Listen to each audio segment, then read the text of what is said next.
안녕하세요. 재테크의 가치를 더하는 찬이입니다. 오늘은 SCHD라는 ETF 하나를 소개해 드릴 건데요. 배당과 성장을 모두 갖추면서 투자하고 싶은 분들에게 아주 적합한 ETF가 될 것 같습니다. 보통 미국 주식을 하시는 분들은 크게 두 가지의 목적으로 나뉘게 되는데, 하나는 기업의 성장성을 보면서 투자하는 성장주 투자와 또 하나는 높은 배당을 통해 꾸준한 현금 흐름을 만드는 배당주 투자로 나뉘게 됩니다. 그런데 이 두 가지를 함께 가져가면서 투자하고 싶은 투자자들도 있을 거 아니에요. 그래서 성장성과 배당성을 함께 가져가며 투자할 수 있는 방법이 바로 배당 성장주 투자입니다. 먼저 배당 성장주란 매년 꾸준하게 배당을 늘려오는 기업을 뜻합니다. 그리고 미국에는 배당 성장 기간에 따라 특별한 호칭이 주어지기도 하는데, 배당 블루칩, 배당 챔피언, 배당 귀족, 배당 킹, 이렇게 네 가지 호칭이 주어집니다. 매년 배당을 삭감하거나 중단하지 않고 5년 이상 늘려온 기업을 배당 블루칩이라 부르고, 같은 조건으로 10년 이상 늘려온 기업을 배당 챔피언, 25년 이상 늘려온 기업을 배당 귀족, 50년 이상 늘려온 기업을 배당 킹이라 부릅니다.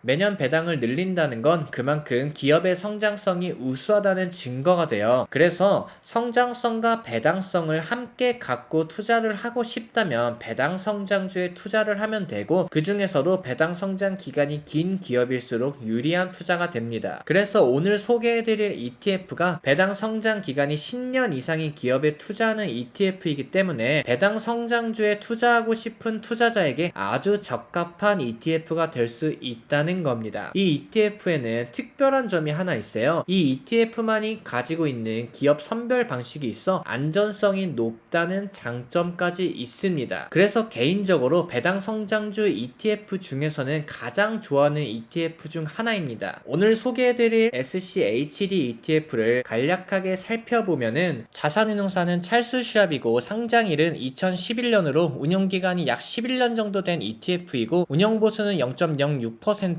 매우 저렴한 보수를 보이고 있습니다. 자산규모는 391억 달러로 원화로 52조 2천억 원이라는 우량한 규모를 가지고 있고, 투자기업은 100개예요. 추종지수는 다우존스 US 디비던드 100 인덱스 지수인데, 이거는 다우존스에서 선정한 미국 내 기업 중 배당 성장 기간이 10년 이상 된 기업으로 구성된 지수입니다. 마지막으로 배당 수익률은 3.65%로 높은 배당 수익률까지 보이고 있어요. 먼저 상위 10개의 기업을 살펴보면 제가 어떤 이유로 안전성이 높은 ETF인지 알 수 있을 텐데요. 먼저 가장 큰 비중을 차지하고 있는 시스코, 홈디포, 펩시, 텍사스 인스트루먼트, 코카콜라, 머크, 암젠, 브로드컴, IBM, 화이자 등으로 이름만 들어도 모두가 알고 있는 초우량 기업인 걸 알 수 있어요. 그리고 이 기업들은 대부분 높은 시장 점유율을 갖고 있기 때문에 가격 결정권을 갖고 있는 기업들입니다. 그래서 경기 침체가 와도 이 기업들은 높은 방어를 할 수 있는 기업들이에요. 그리고 또 다른 특징으로 이 ETF는 기업의 가중치가 4%를 넘지 않도록 유지하는데요. 이런 동일 가중치를 적용하면 좋은 점이, 특정 종목의 비중이 쏠려 있지 않기 때문에 한두 개의 기업 때문에 ETF 자체가 흔들리는 일이 거의 없어요. 예를 들어 QQQ ETF의 경우 100개 기업에 투자를 하지만 이 중에서 애플과 마이크로소프트의 비중이 대략 25% 가까이 되기 때문에 두 기업만으로도 QQQ 주가에 큰 영향을 미치게 되는 겁니다. 물론 특정 기업에 높은 비중을 주면 그만큼 수익률도 올라갈 수 있겠지만, 반대로 위험도도 그만큼 높아지는 거예요. 하지만 SCHD ETF는 4%라는 비중을 최대한 유지시키기 때문에 특정 종목에 대한 쏠림이 없어 수익률은 다소 떨어질 수 있지만 안전성이 그만큼 높아진다는 장점이 있습니다. 그리고 SCHD ETF의 기업 선별 방식은 매우 까다로운 조건이 있는데요. 먼저 배당 성장 기간이 10년 이상이 되어야 되고, 이 중에서 리츠주를 제외해야 됩니다. 그리고 배당 수익률이 높은 상위 50%의 기업을 잘라서 기업의 현금 흐름 대비 채무 비중이 어떤지, 기업의 수익성은 어떤지, 그리고 배당 수익률과 배당 성장률이 어떤지를 판단해서 좋은 점수를 받은 기업부터 차례로 1위부터 100위까지 선정을 해요. 그리고 이 기업들을 4%의 가중치를 맞춰서 투자하는 게 SCHD ETF입니다. 다시 말해, 단순히 배당만 높다거나 단순히 성장성만 좋은 기업에만 투자하는 것이 아닌, 배당성도 좋고 성장성도 좋은 기업을 선정해서 만든 ETF라는 있다는 걸 알 수 있어요. 이로 인해 실제 올해 주가가 크게 하락하는 동안 미국의 대표 시장 지수인 S&P 500과 나스닥 지수 그리고 다우존스 30보다 방어율이 높다는 장점이 있습니다. 그리고 간혹 안전하기 때문에 수익성이 좋지 않다고 생각하시는 분들도 계시는데 그래프에서 보이는 것과 같이 S&P 500과 비교해도 연평균 수익률에 크게 차이가 없다는 걸 확인할 수 있습니다. 그리고 대표 성장주 ETF인 VUG ETF와 비교해도 수익률에 크게 차이가 없다는 걸 확인할 수가 있어요. 물론 2020년부터 21년 하반기까지는 성장주에 해였기 때문에 이 기간에는 성장주가 높은 수익을 보였지만 현재는 비슷한 모습을 보이고 있는 걸 확인할 수 있습니다. 다시 말해 성장성 측면에서도 크게 밀리지 않다는 매우 큰 장점이 있는 ETF예요. 그리고 배당 성장이 9년으로 상장 이후 매년 배당을 늘려왔고 무엇보다 배당 성장률이 매년 10% 이상이 되는 모습을 보여주고 있습니다. 다시 말해 SCHD ETF는 성장성 및 배당성 모두 뛰어나기 때문에 배당 성장주 투자를 고려하는 투자자라면 SCHD ETF가 기대 이상의 투자를 보여줄 거라 저는 생각하고 있어요. 물론 초과 수익을 기대하기는 어렵습니다. 그래서 저는 개인적으로 초과 수익을 기대할 수 있는 QQQ ETF와 같은 성장주에 집중된 ETF나 미래에 유망하게 생각하는 산업이 있다면 해당 산업에 투자할 수 있는 테마 ETF와 함께 투자한다면 높은 성장을 가져가면서 매년 10% 이상 성장하는 배당까지 받을 수 있는 포트폴리오를 만들 수 있을 것 같습니다. 현재 저는 블로그에서 재테크 고민 상담 프로젝트를 하고 있어요. 100% 무료로 진행하고 있습니다. 그래서 재테크에 따르는 고민이 있으시다면 제 블로그에 들어와서 고민을 남겨주시면 돼요. 해당 링크는 댓글 상단에 같이 첨부해 드리겠습니다. 그리고 제 블로그에 들어오시면 미국 ETF 전자책도 무료로 나누어 드리고 있기 때문에 ETF 투자를 더 공부하고 싶으신 분들은 제 블로그에 들어와서 해당 전자책도 무료로 받아가시면 돼요. 이 링크도 같이 넣어 드릴게요. 오늘의 영상도 도움이 됐고 앞으로의 영상도 기대가 되신다면 구독과 좋아요 한 번씩 눌러주시면 감사하겠습니다. 감사합니다.